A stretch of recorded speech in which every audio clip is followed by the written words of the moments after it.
Hello, everybody. It's Waterproof Records time. Happy to have you here with me. I don't know if you're watching this show, but there's a couple things happening in my environment right now. One, I have the Volumi, that's what it is, on display, which people ask me about all the time. This is such a cool project that was sent to me that illuminates vinyl records. It's awesome. I'll link it in the episode. I hadn't had it up for a while because I've had guests and you can't really see it when I have Zooms. But I remembered to set it up this time, and you can see I've got Pinkerton on vinyl sitting here. We're not talking about that record, but it's just a nice, colorful record that I thought would look great. And then the other thing is, another thing that's changed about me is I have a tattoo. What?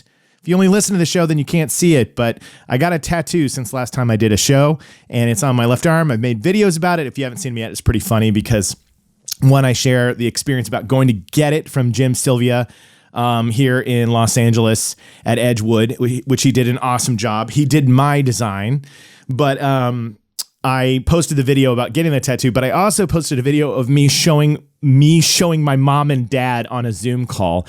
If you haven't seen that, it is adorable. I highly recommend you go watch it. It still cracks me up. And I had a FaceTime with them just recently where they found out, like I didn't let them know that I put it on there. And then my cousin sent it to my mom and she's like, what? She couldn't believe it. Anyway, I just wanted to tell you that. And then the last thing I wanted to tell you is that this environment kind of shifts and changes every time. I really do want to make something more consistent here.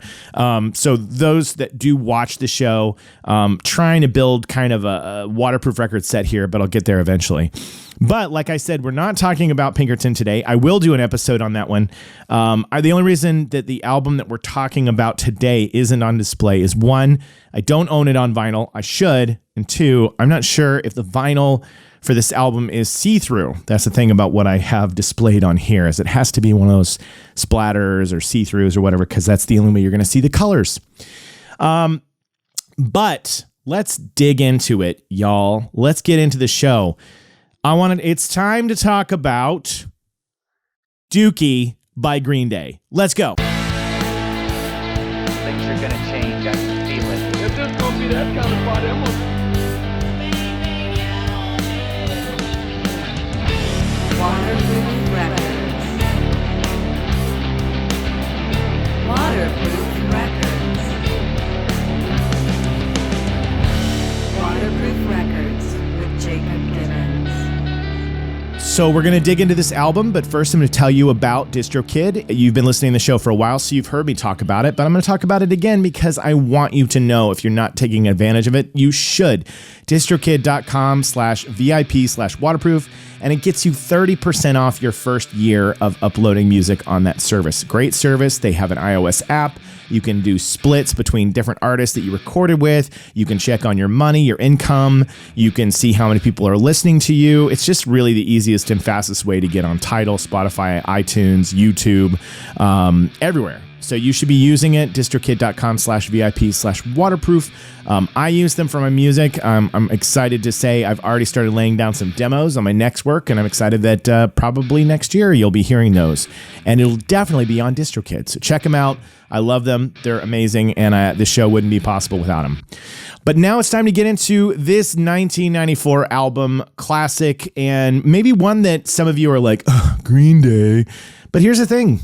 For where I was when this album came out, it was a pretty big deal.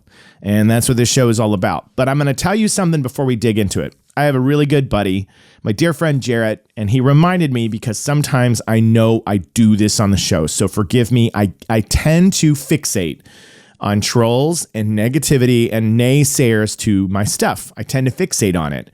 And I'm sorry for doing that to you. He reminded me that if you're listening to the podcast, you're probably into the things that I make and create. And so I don't really need to spend too much time giving too much attention to people that don't like this stuff. So I apologize that sometimes I get on those modes and those mindsets. You know, all of this and having an audience like you and support like all you amazing people, it's still relatively new to me. I've only been making waterproof records since 2021, and it really took me a long time to become more consistent in making the show. And now that I'm more consistent and I get more guests and I put it together, I still sometimes have a hard time when I'm making content dealing with the fact that not everybody likes my stuff.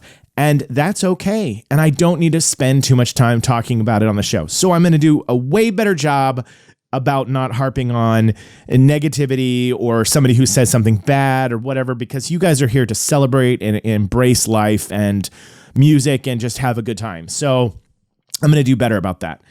Not that we can't have good, deep, profound discussions about attitudes or mindsets going into certain things. I just realize that sometimes I spend too long talking about it, and I don't think you guys are the problem. You're not the problem. You're Waterproof Records fans. You're a part of this. Some of you are subscribed. I have an Instagram subscribers group called the Waterproof Crew, and you love this stuff so much that you are letting me know that you want to participate more, which I love every single one of the Waterproof Crew. Amazing conversations, amazing community that we have over there. But I chose Green Day's Dookie. First of all, just looking back on that album cover and the name Dookie. It's so asinine and so immature and in the best possible way. And having this album come across our laps in 1994, where I was at the time, let's set the stage, because we've gone through Smells Like Teen Spirit has dropped, and the grunge and the Pearl Jam and everything has gotten pretty angsty and pretty hyper serious. And at this time, over the past 2.5 years, you're coming up as a teenager, and you are dealing with a lot of angst and emotions and anger and love and hate and, adjusting to growing up. And then all of a sudden, you get reminded that you also are a teenager. You're still a youth, and you want to have fun. You want to laugh. You want to make dick and fart jokes, and you want to have this carefree fun. And Green Day arrived in the pop culture and in the mainstream at the perfect time for teenagers like me living in the Midwest that needed just a little bit of a break, a little bit of fun, a little bit of goofiness. But another thing, and I've talked about this with a lot of guests and on other shows, it opened the door about songwriting and how you could put together a song. You guys know that, being somebody who loved the Smashing Pumpkins, started playing guitar because I loved Metallica and I wanted to play like Kirk Hammett. All very intimidating. I was challenging myself, and I was learning the songs off Siamese Dream and going back to Gish, and excited about that. But Billy's guitar work was Billy Corgan's guitar work. Corgan, not Armstrong. I was like, man, this is tough. This is hard. I've got to figure out this thing. Not the main chord structures, but like the solos and the nuances, the tones. But here was this just a punch to the face pop punk album that was fun. The moment you hit play on Dookie, it's, and it just opens with Burnout. And it's just a fucking blast. It's a fucking blast. And I needed that back then. And I don't know if you needed it back then, but it was great. It was great. I can very, very specifically remember the summer of that era. I think it was summer of 94. I remember being with my friends. I remember that album just kind of being the thing on constantly playing in the cars. And it's just such a fond memory. It released on February 1st, 1994. And I feel like the first video I saw, like many of you, was probably Longview. Watching Longview on 120 minutes or something. And at that bass line, I'm already like, okay, this is cool. He's talking about being lazy and masturbating. And I was like, I can relate. You know what I mean? Like, this is coming along at that age where I'm like, this guy's speaking my language. And that energy, that kick-ass energy, no solos. The guitar sounds great. The bass sounds great. The drums sound great. You got three guys: Billy Joe Armstrong, the drummer Trey Cool, and the bassist Mike Dirnt. Guys from the Bay Area. These are kids from East Bay, the punk rock scene, the Bay Area. And they're putting out these recordings of their band together quickly, 3 days. Their albums before this, 39 Smoothed Out Slappy Hours, and then Kerplunk. I said that right? I'm going to make sure that I remember the name of the first album. 1039 Smoothed Out Slappy Hours, which was released in 1991. So here's this new band. They're throwing together records really quickly. And then they do Kerplunk. And I don't hear Kerplunk and 1039 Smoothed Out Slappy Hours, which is now just shortened to 39 Smooth. I don't hear them until after I hear Dookie. But I hear Longview, love the bass line, love what we're talking about. And I think I get Dookie relatively early on. And by the time Basket Case hits MTV, it's just nonstop. And if you've followed my content, you know that I made a reaction video for Basket Case, because that was just like this music video, which was shot stylistically. I didn't know this until recently. The music video for Basket Case was shot all in black and white. And then the reason why everything looked very hyper colored in the video is because they colored it in post-production. So it was all shot in black and white. And then that's why everything has this like really bright, otherworldly essence to it. That was shot at a real mental institution in California, and an abandoned one. And they were pulling inspiration from One Flew Over the Cuckoo's Nest and from Brazil. That's what those baby masks were representing. And then when Mike Dirnt throws out the window, that's like Cuckoo's Nest. So a lot of great references in the music video. But that thing just took the world by storm. And again, it just brought forward this energy, this teenage energy, that was a nice reprieve from the heavy-handed seriousness that was going on up until this point. And before we get into just like talking about track by track, I have to talk about a very specific window of time in my life about this album that as soon as I start thinking about Green Day's Dookie, it reminds me of such a specific story. And you guys have expressed before to me that you don't mind when I talk about, you know, things outside of the albums, that it doesn't bother you at all. And that part of the fun of the podcast is that you're listening to my take something. So I feel less guilty on these tangents. But I have to tell you that right around the time that Dookie is coming out in that 1994, I am in a Christian band at my church called David's Cry. Okay. So already this is a great start to this story. So grew up at and went to First United Methodist Church. And I was in this band with my friends called David's Cry. And I am deciding whether or not I should play a snippet for you in the show. You know what? Why not? I'll get to that in a second. I may play you just a section of David's Cry. So I'm in this band, and these are my friends that are both go to my church, and some of them go to my high school. We're a group of guys together, but I was late to join the band. I was late. My friend Peter Story, who is still to this day one of my best friends. I've known him since I was 12 years old. We've kept in touch for years. I was in his wedding. He was invited to mine. He wasn't able to make it because he was working at a theater at the time. But he is such a dear friend. We've been through hell and back together. And he lived out here on the West Coast with me. He still lives out here on the West Coast with me.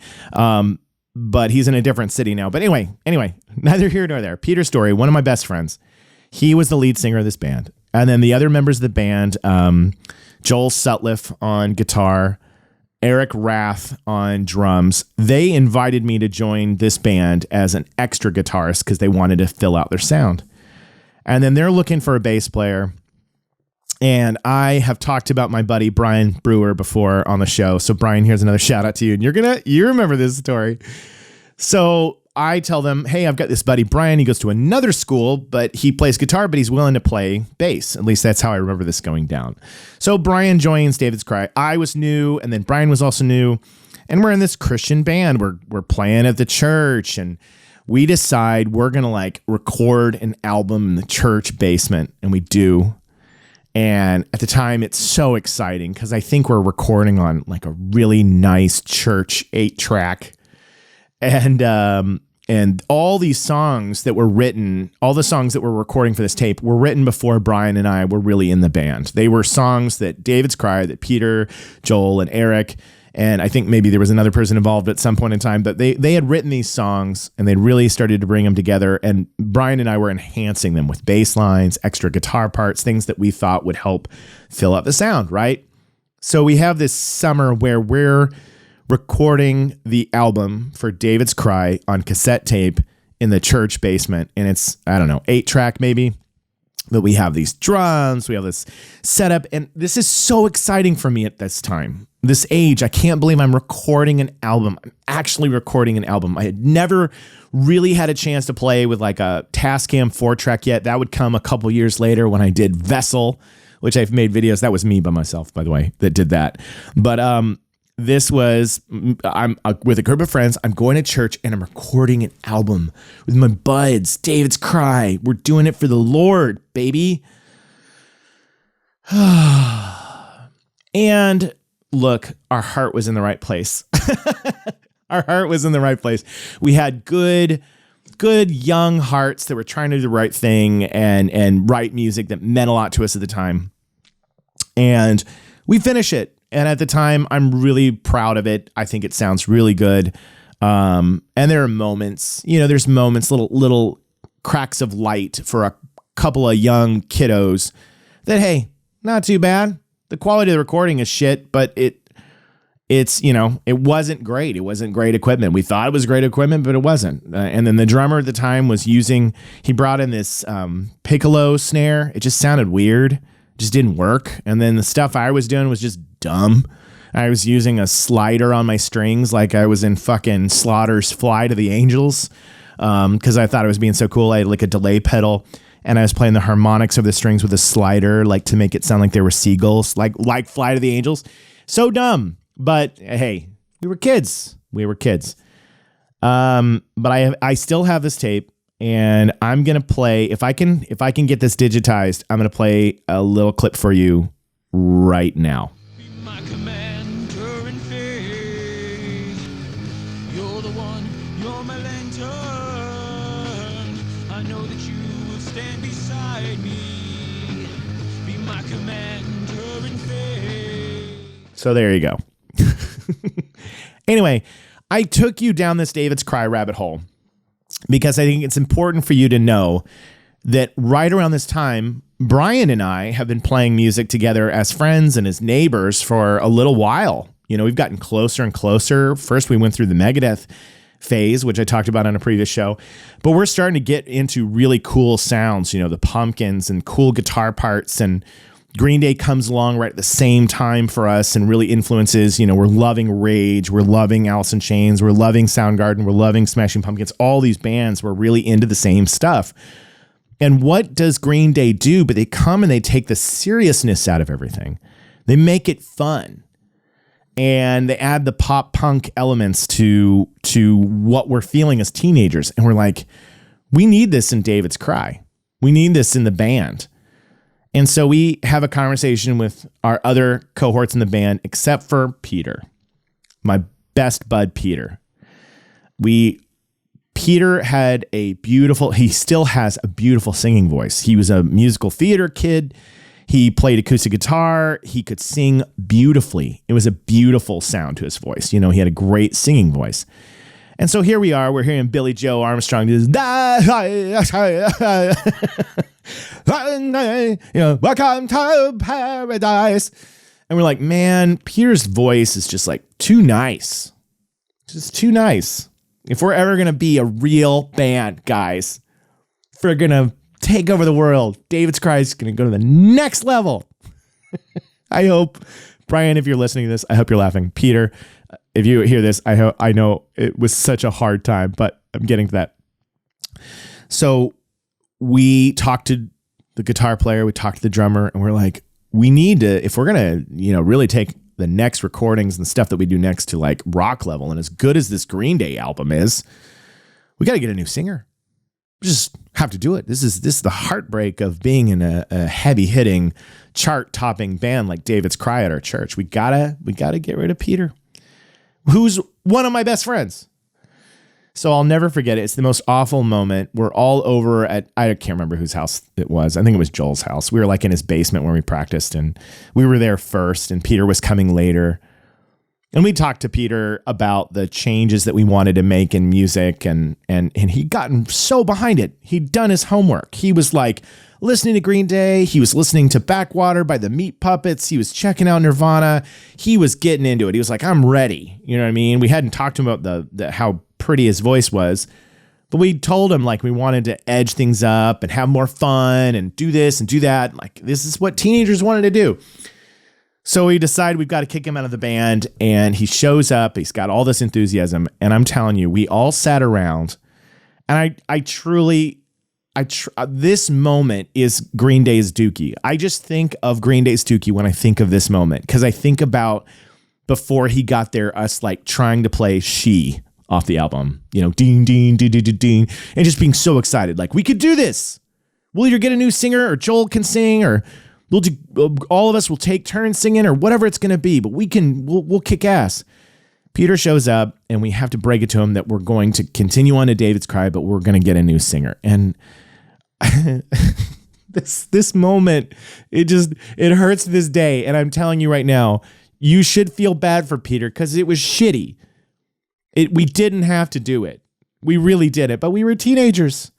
And I'm happy to say that Peter is just a wonderful man, and he forgives me. I'm sure he forgives all of us. And it was a moment where you think what's important, but it wasn't anything. We should have just said David's Cry can continue as it is, or we could have started something that was a different form. You know what I mean? Like there was just probably a better way to do it. It just didn't matter. It was a church band. But needless to say, David's Cry did not last very long once Peter was ousted. And it broke his heart. Of course it did. This was his band. He had just recorded with his friends in the church basement to create the album that I showed you. And he was proud, and we were making waves at First United Methodist, but here we were. So I told this story because this is the influence that pop punk and fun, goofy, alternative music was doing to me. It was demystifying being in a band. And I think we talked about that with Evan Thomas Weiss when I did the Into It Over It episode. We talked a lot about demystifying the songwriting process and making it accessible. And then we also talked about that with Walter Schreifels when he talked about the Ramones. This was a recurring theme for people, I think, that are guitarists and want to write songs. You want to write songs, and you're being introduced to your instrument through virtuosos. I would imagine if you're like learning how to play drums and you're only listening to Rush or Tool or Slipknot's Joey Jordison or fucking like those drummers that you're like, how? They're not human. They're not human. This is impossible. Starting there can make the instrument feel so far away. There's some of us that take the challenge and you go, well, I'm going to practice every day 5 hours until I'm as good. But there's some of us are like, so overwhelmed, and you go, I just want to be able to play with my buds and write songs and have fun and speak to people and share ideas in my head. And that's definitely what I wanted to do. I didn't want to shred. I wanted to write songs. I wanted to be in a band. I wanted to convey emotion, And so Green Day and Dookie, these albums did this for us as teenagers. And I hope that was okay that I told you the David's Cry story. But yeah, David's Cry split up, and we tried to start another band called Hamster, and we played at our church a couple times, but it just never was the same, right? The vibe had been killed, and we all moved on and did different things. I still keep in touch with Brian, who we've talked about him being on I've talked about previous episodes where I talked about us as guitarists. He's a big part of my guitar playing teenage years. Brian is like, we were like for a couple years there, we were together.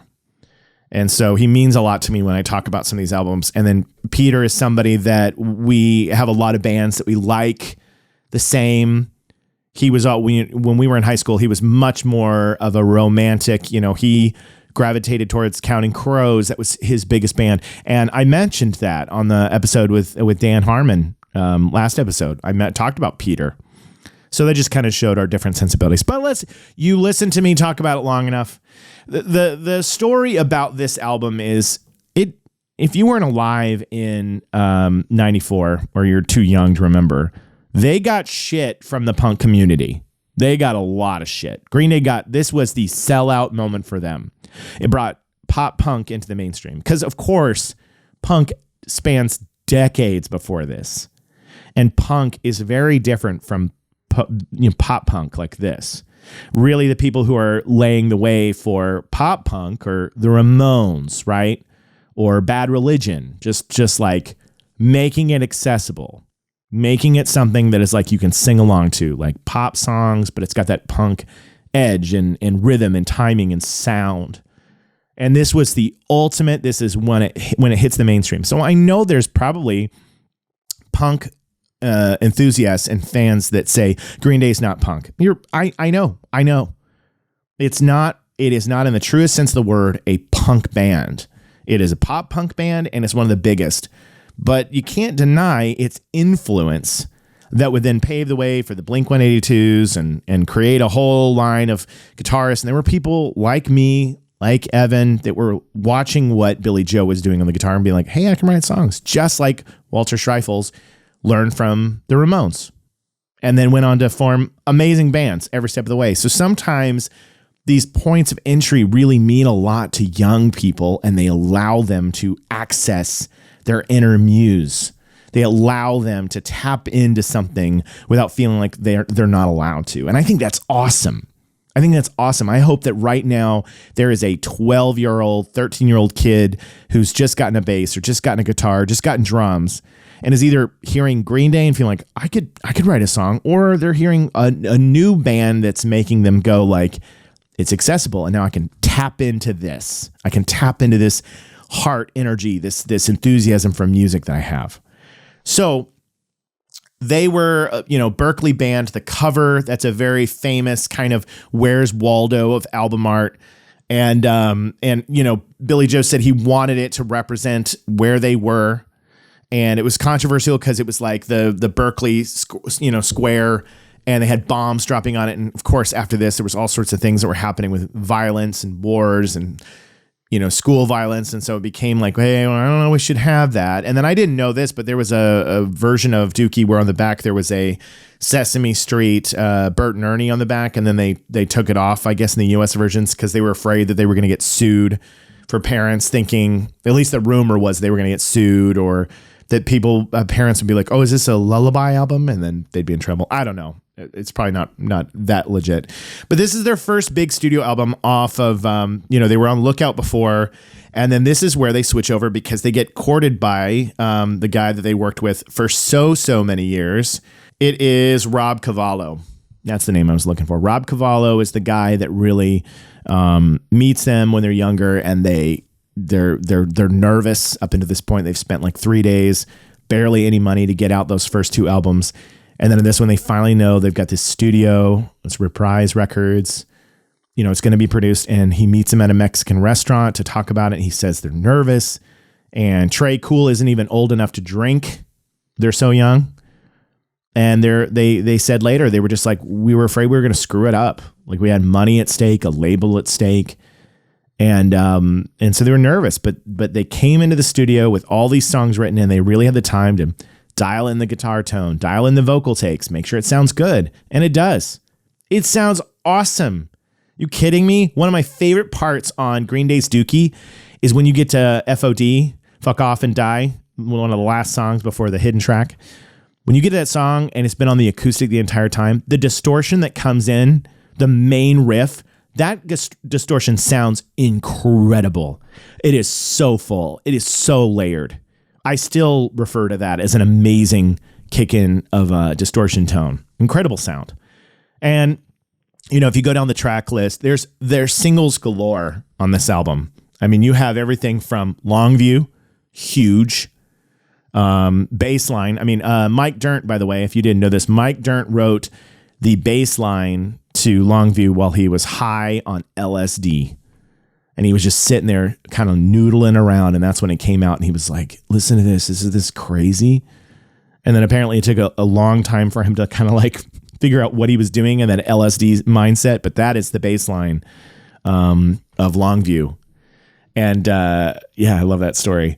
But and then you get to Welcome to Paradise. That's probably one of my favorites on the album. And that was, if you'd been following them before, Welcome to Paradise was on the previous album. It was on Kerplunk. And so they re-recorded it. And so it's basically the same song, but it just sounds so much better on this album.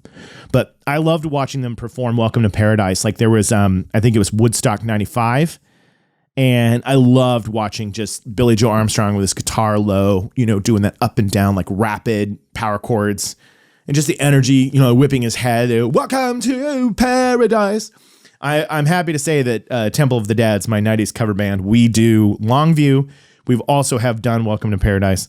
So these are all very fun singles that you can do. And then there's Basket Case, which I just learned recently that Billy Joe Armstrong wrote Basket Case about having panic attacks, not really knowing that he was having panic attacks at the time, but when he was young, having them and just that state of mind. And the interesting structure of that song is that it starts out, just him by himself with the palm muted guitar, and then he doesn't go, unpalm muted until the chorus, and then slowly the drums and the bass are coming in to kind of build that panic feeling, which I think is very cool. And then she was written about a poem from his girlfriend, Billy Joe Armstrong's girlfriend, Amanda, at the time, I believe. And she had written a feminist poem, shared it with him. And he basically wrote this as kind of a reply to her poem, like taking her frustrations and then like writing a song as an answer back to her, calling it the same thing, she. And once they split up, she went off and joined the Peace Corps, I believe. And he put it on the album. And then you got Sassafras Roots, When I Come Around, another big hit. I have a very specific memory as that video was the three of them just walking with their hands in their pockets in the streets. And I remember whenever When I Come Around would like come on at school dances or at some public event, even at my church, like a big church barbecue or something like that. Somebody's playing When I Come Around, and you'd always see like kids with their hands in their pockets, like kind of walking around, like trying to imitate the video. So that was something that I remember was really funny. When I Come Around, Coming Clean, Eminius Sleepus, which is a song on the album written by Mike Dirnt. In the End, FOD, I don't necessarily have stories on all of these songs. I just, this was the recording of Dookie. And then of course, one of those memorable hidden tracks of the 90s where you'd get the CD and you'd wait past that last song. And then here comes Trey Cool plucking on the guitar and saying, I was all by myself. I was all by myself. It was so funny, right? Here we were, teenagers, and just talking about jerking off, and so funny, so great. And it was just necessary. We just needed to have that outlet. We just needed to have that goofball energy, So there's 4 major singles off of this album, I believe. Yeah. The original title of Dookie was supposed to be Liquid Dookie. Ugh. It was deemed too gross to call it by that, but they were basically on tour. They were on the road playing shows, and they were just saying like how they were eating junk food and bad food all the time, causing them to have diarrhea. And they just started calling it Liquid Dookie. And so they were going to call the album Liquid Dookie, but the label was like, no, it's really gross. And so they just called it Dookie. It's really gross. That's something I don't like talking about. I'm not much for poo talk. I can do poo jokes, but I don't like, hill. But Rob Cavallo, there's all sorts of stories about how he like won them over because as they were being courted by these main labels at the time, nobody really got like what they wanted to do. They wanted them to be this more like a after Alice in Chains grunge, like more of that, just keep going. And it wasn't until they met this guy, Rob Cavallo, that he played music with them. He like picked up his guitar. He like understood. They were playing Beatles covers for him, and then that's the relationship that really formed kind of those early Green Day hits. Right, he's a big part of bringing them into the mainstream and really getting their sound right at Fantasy Studios. But it was such a big deal when this album came out that that place, the 924 Gilman Street, which was a famous kind of punk group, they were banned from entering or playing it because their success was viewed as like a sellout thing. So like I'm telling you, they got so much shit for this. So much shit. Because in their first 2 albums, while they may have been pop punk, they were at least playing by the we're not part of the major labels, everything's DIY, we're playing these little divey bars and clubs, and they had the respect in the early days. And then when they do this, it's like considered, no, you're out. You're no longer punk. Which is fine. Hey, every scene can do what they want, but it doesn't matter. Green Day went on to become one of the biggest bands in the world. And even though there was a time where they got quiet in those early 2000s and they came back with American Idiot, and they're still releasing songs to this day. And they're going on tour next year with the Smashing Pumpkins and Rancid. And, you know, it looks like a blast. I've actually never seen Green Day live. I don't believe. I know I've talked a lot about how I've seen these big festival shows, and sometimes I'm like, were they on there? But I don't think I ever saw Green Day live. I saw their live concerts like Woodstock and lots of live concerts. They look like a lot of fun, a lot of energy. Still got it after all these years. But yeah, I know I spent a lot of today's time talking about the David's Cry story and, you know, that effect that it had on us when we did this. By the way, I think this is kind of cool. I'm drinking this Monster Energy. It's called Tour Water. And this was given to me. This was sent over. And basically this is like very fitting because when they did Warped, all the bands on the Warped tours were like, you know, Monster would be sponsoring them, and they're like, we can't drink energy drinks in the hot sun in the middle of a tour. So they made them Vans Warped Tour water. So basically it looks like it's like a Monster, but it's just water in here. And I think they just recently made this like a public thing. So anyway, I think it's kind of cool. I need to have a drink of it, speaking of which. So I know I spent a lot of time talking about kind of my life at the time, but I don't know, man. It's Waterproof Records, and it's my show that I think I'm almost to 50 episodes in, and sometimes I feel like I got to just relax. You know, like sometimes I feel like I don't realize that when you're making a podcast, you don't need to be like, oh, I'm just here to tell you every fact, detail, and stat about somebody's recording. That's not necessarily why you would listen to a show. You're listening to it to take you back to this time. And, you know, I don't know what Green Day was like for a lot of you guys, or if you were into them, but it was a big one. It was a big moment. I loved it. I listened to it over and over and over again. And it's fun. It's still fun. I haven't followed them in a major way.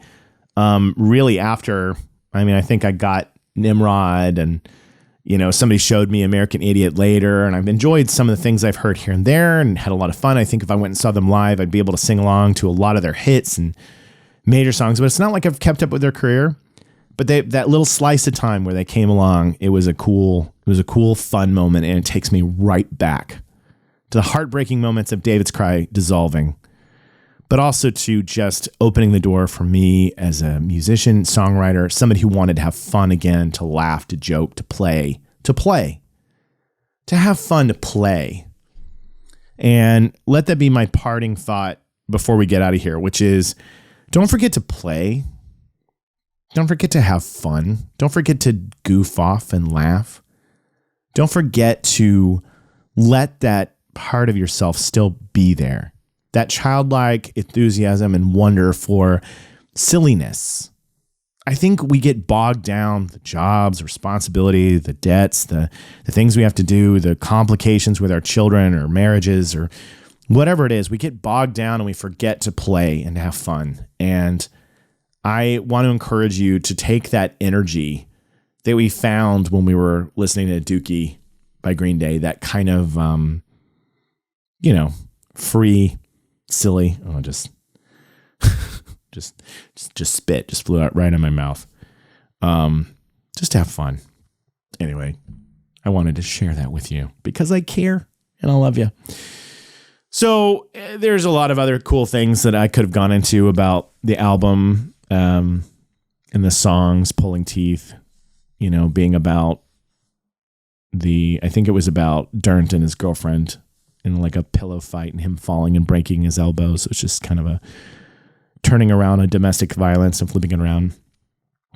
And just a lot of fun, easy going. The one thing I didn't know as I was reading more about Dookie was there was a lot of stuff in here about sexual orientation. I don't think I picked up on that. About Billy Joe Armstrong trying to deal with the fact that he's bisexual, and didn't know how to really deal with it. I think that I wish I had paid attention to that more as a teenager. I think I could have used like understanding that it's not all that clear, just from where I came up as a teenager as well, and the confusions that I felt back then. Again, that comes as a problem of not paying attention to lyrics like I never do. I'm starting to now, though. Starting to go back and like look at lyrics again because, All right. I'm meandering. I'm just having too much fun. It's one of those shows where I kind of just feel like we're hanging out and I don't want the party to end, but I'm going to end it there. So thank you for joining me once again on Waterproof Records. This was a lot of fun. It was fun to reminisce about Green Day and Dookie and my high school Christian band and just all these great memories. Thank you for joining me. I always have so much fun just reminiscing with you. I've got a guest coming up on the next episode that I'm excited about. And then we enter into the holidays. So who knows what shenanigans I'll be up to. But make sure to check out distrokid.com/VIP/waterproof. Get that 30% off.